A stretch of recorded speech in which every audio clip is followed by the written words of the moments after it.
The wait is finally over. Mayans MC Season 5 premiered tonight, and guess what? We're going to review it, and it was episode 1 of Season 5, because it should be. We've also got episode 2 coming a bit later, but it's hard to review because you have to do this episode during episode 2, because it's a double premiere. Am I complaining about a double premiere? Aye, for the sake of reviewing stuff, a double premiere is not very good, but in terms of enjoying the content, it is pretty good. But the episode was called I Hear the Train A-Comin. It was one of, I'm going to assume, a couple of episodes that has been directed and written by Elgin James. Normally, he does double duty when it comes to directing and writing, but normally it is the premieres and finales of each season. So interesting to see how that's going to go. And the description for this episode is as follows. Sons escalate the war as Easy attempts to reclaim the pipeline. Attempts were made. All that good stuff was in. But let's dive straight into the episode, guys, and give you Fog Entertainment's thoughts on the marks. I can't wait for it. Woo! So we kick off the episode pretty much with straight away with Sam Dino. We've got Isaac, and I mean, I don't actually see any other Sam Dino members, but they're battering up some Mayan who later turns out to be called Tito, I believe. I don't see Terry here, but of course there has been a bit of a time skip, and got his girlfriend begging for them to stop beating him up, man. And then with Isaac, the beatdown kind of finishes.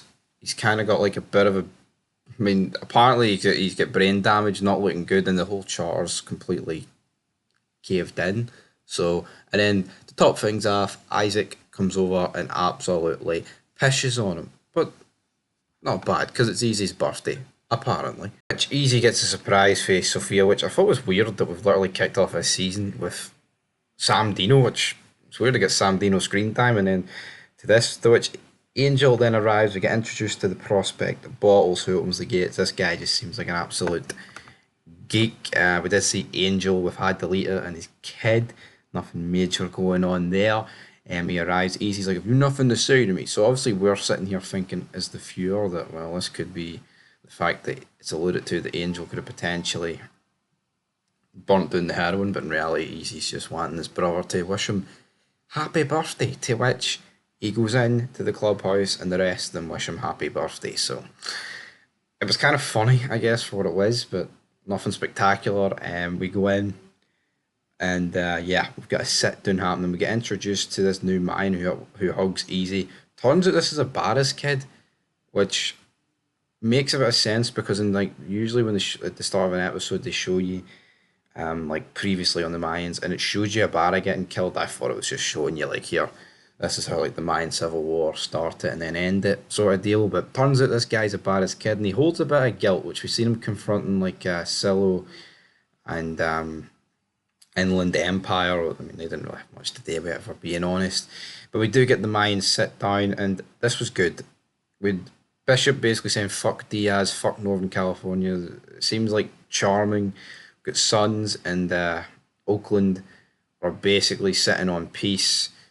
Same with Stockton, but it seems to be just the Southern charters that are beefing with each other, and mainly Sam Dino, which Ontario brings up. He does bring up the fact that how can we sit peaceful with Charlie when they're just letting Isaac, a fucking psychopath, run about? Which I thought was, I mean, it's a very valid point. And then you've also got the whole mentioning of Orange County being disbanded, which is not good for the Mayans, but again, not really surprising. So it just leaves Inland Empire and this, well, I mean, it leaves 3 charters technically, but the way they were wording it is if like they've only got 2, but you've got that Solahita that's led by Solo or Silo, whatever you pronounce his name, and then Santa Padre. And then Santa Padre feels that they're going to go on a mission today and wipe out a few San Bernardino members. And yeah, that's pretty much what happens. We get that whole highway takedown scene, which wasn't. It's weird. It just felt rushed. Like it literally happens, and within like if you blinked, you would have missed it. Just there was like no proper build up, which I thought could have been done a bit better. Because it just didn't feel that important. I feel like, I mean, there's similarities obviously between this and Sons, and I feel like if Sons did this, it would have just felt better. It was like Clay's whole prison transport got took down, and then they didn't, like, there's no build up to it, of course. You need a bit of build up, but anyway, literally, it seems like they've just crammed everything for like the first couple of trailers into this episode, which is fair enough. Like, but end of the day, who knows what's going on? We then cut to Hope and Letty, who looks like they're doing jobs for the guy who's been in like every season. I can't remember his name, right, but it's not the only time we see him in this episode. You know what? He's actually had a pretty decent part in this episode. Hope takes a budgie. Turns out that these two are getting evicted from their house, and they've only got a week before the cops come, so that's not looking good here. And it turns out the Mayans have stole basically a truck full of guns for Sam Dino. The which we cut the El Banquero and El Banquero's midget sister Miguel, where she's basically just running down the Mayans, and then when they walk through this door, the Mayans try and proposition them with guns, and then Miguel's like, "I vouch for you guys, and you give us guns for the Cold War," which I thought was a good line because of course we see the cartel here with high tech shit, and you know what?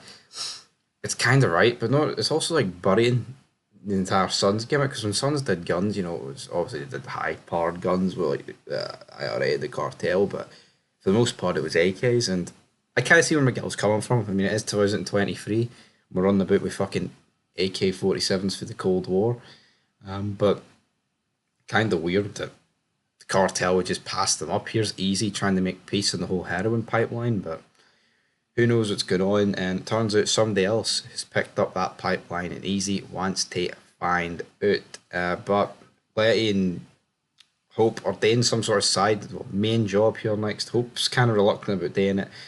This is probably what's going to end up getting her captured by Sam Dino, potentially.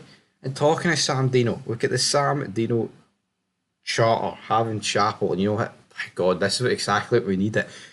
Joker basically confronts Terry, says, "How the fuck have you got a VP patch on? You're fucking useless." And I was like, holy moly, man. Joker's out here spitting bars. We get introduced to Travis, played by Kenny. Shout out to Kenny, always likes commenting on the channel. But Terry is basically just sitting there like a child that's been told off, which I thought was kind of funny. And then Isaac enters the fray. Sam Dino looks absolutely just like no organization, and I mean, I doubt we're going to get it, but I would have liked to have seen the scene how Isaac became president, because and the charter looks broken, but they seem to be behind Isaac because he's got the fucking balls. But he says he's glad that the Mayans have shown some life and that he is ready to lay the smack down now. So interesting enough. But what's going to go down? The Mayans then confront. I can't remember what his name is, guys, for the fucking life of me. Honestly, I can't. The guy who gave Letty the green car last season. The Mayans confront him basically about, well, who could be running this heroin pipeline, and he says it could be the Broken Saints. Who they are? So easy. The man's alright. But we quickly find out who these Broken Saints are, and did this episode take a sharp right turn at this point, because I wasn't a fan of this. I mean, Hank was told to visit Creeper in jail, which I feel like will probably be a lot better than what we've seen here, because, well, for obvious reasons. But the Mayans basically turn up, they visit these Broken Saints who are I don't even know what they are, man, but they've got dogs, they've got horses, they've got guns that aren't very good. Essentially what it is a bunch of lesbian bikers, and she basically buries like the Sons and Mayans, calls them Walmart, saying that they're too busy battling with each other to realise what's going on in the fucked up the ecosystem. Right.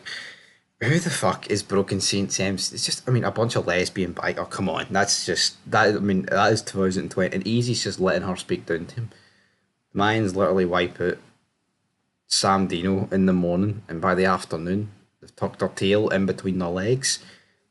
Don't understand this, but there is a reference to Iron War MC here, and she says that Sister Erin or something left one of them grinning. If you see in the trailer, the president of the Iron War MC has got a big massive scar on his face, so that's probably what that's alluding to. And then she tells him to get the fuck off her property.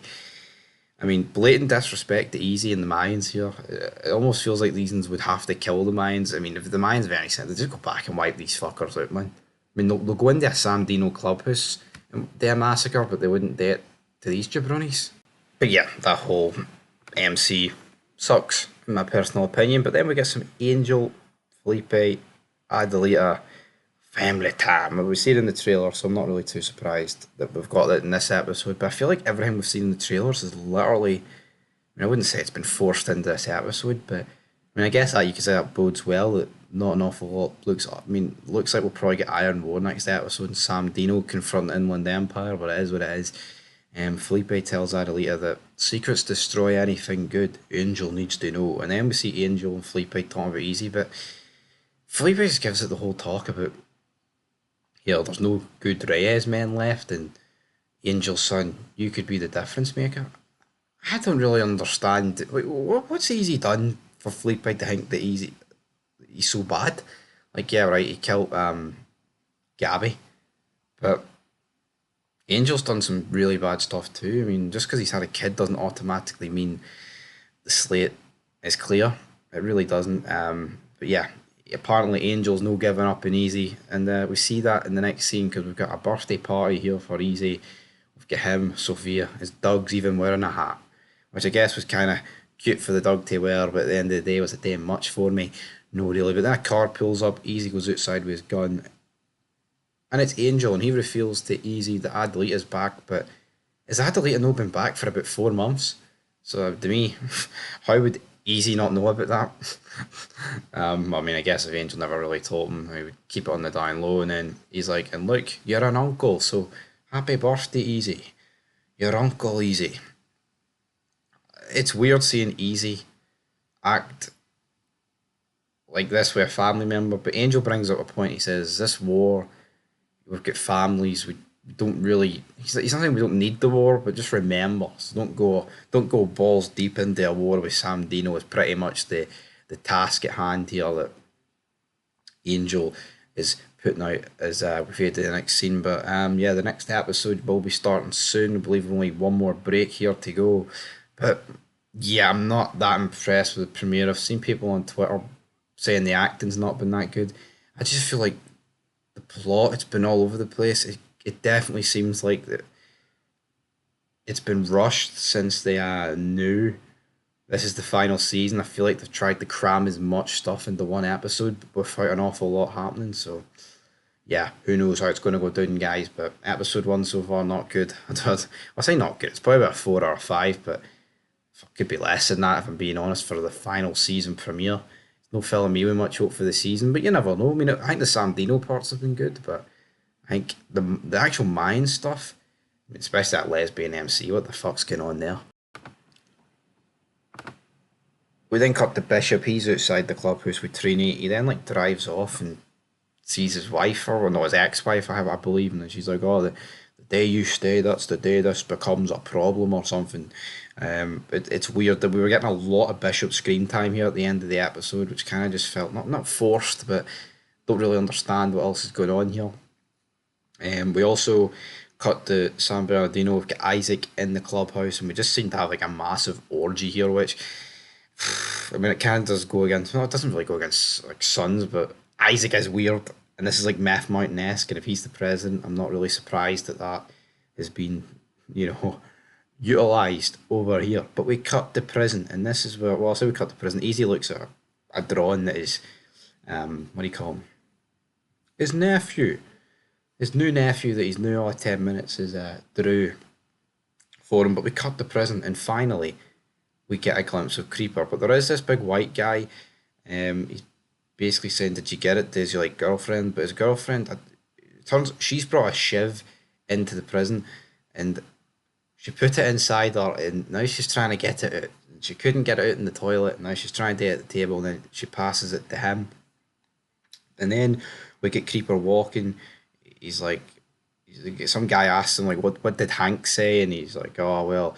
And then he's like, fuck the war. I mean, what about us? What's he doing for us? Which I thought, right, yeah, you know what, that's probably a valid point to bring up. But Creeper's like, shut up, things will be alright. And then out of nowhere, Creeper gets shivved about 10 times. I'm going to assume these guys are like former Sons members that are incarcerated, just like he's a Mayan incarcerated. But yeah, is Creeper dead? I don't think so, because they just showed a trailer for the next episode with Easy talking to Creeper in jail. But he gets shivved a hell of a lot of times. But I feel like they've just ended the premiere on this cliffhanger to make you think, oh, Creeper's dead, but in reality, he's no actually dead. But holy fuck, man. Yeah, a decent end of the episode, but the episode itself, it wasn't that good. Like, a lot of action and all that good stuff, but a lot of. I mean, Sam Dino got a lot of screen time, but like, I don't know, it just felt like a really off episode, weird. And the fact we've only got 9 more to go now, it feels like not an awful lot's happened. The next episode's probably going to be all about Iron War. Also, the prison guard in jail was in fact an Iron War. Um, Remember? So, who knows what that means? I believe it's the president that they're torturing. So that shall be interesting, guys. But anyway, leave your thoughts down below. I'm going to give episode 1 of the season 5 premiere. I'm going to get a. I'm going. I'm going to get a 4. 4 may seem low, but what actually not an awful lot happened. I think for the final season premiere, they didn't go with a bang. So leave your thoughts down below. I'm going to get a 4. Vid's coming soon.